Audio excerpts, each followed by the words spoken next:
Jasper from the International Socialists. I'd like to talk about what ANZAC Day currently serves as.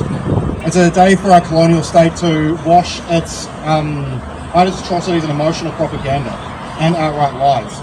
Uniformed soldiers attend their top brass, cops and government officials. It is used by the government to wash their own war crimes in Malaya, Korea, Vietnam and Afghanistan. Shame! In fact, this entire parade is a worship of the state, something which fascists adore. The salutes, the artillery fire, the bugles played, the dress-ups, the lauding of civilian mass murders in Asia, and a whole bunch of genocidal projects. Plenty here have talked hardly about World War I, and we still might, and the horrors there, including 1/3 of Kiwi men perishing in that war, that meat grinder of a war, by the way. For the king, they weren't sacrificed for us. True. Instead, I'm going to reference the other crimes that the state is attempting to cover up and look past. 3,794 soldiers were sent to Korea. The Western forces dropped 635,000 tons of napalm on North Korea. Shame! On civilians. They also went to drop 800 tons daily of regular ordnance on, again, mostly civilians in the area.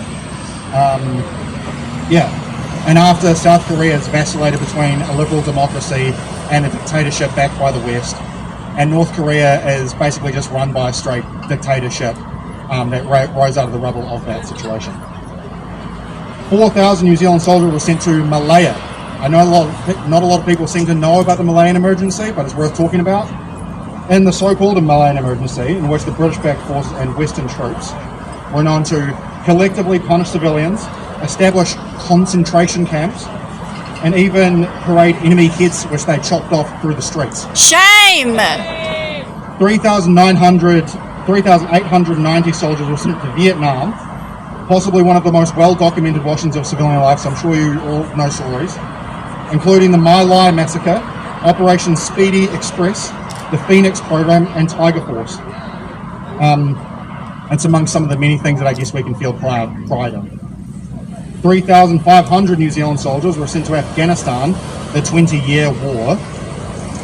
We heard of the 2010 Kandahar homicides, the 2012 Kandahar massacre, the 2015 Kunduz hospital airstrike, use of white phosphorus, which is a war crime, and war crimes by Australia and even us.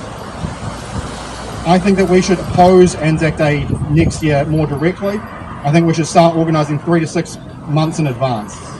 We see Israeli leftist anti-Zionists organise against far, far worse. And we fear being improper, making a scene and ruining people's rituals. Reject ANZAC Day. Thank you.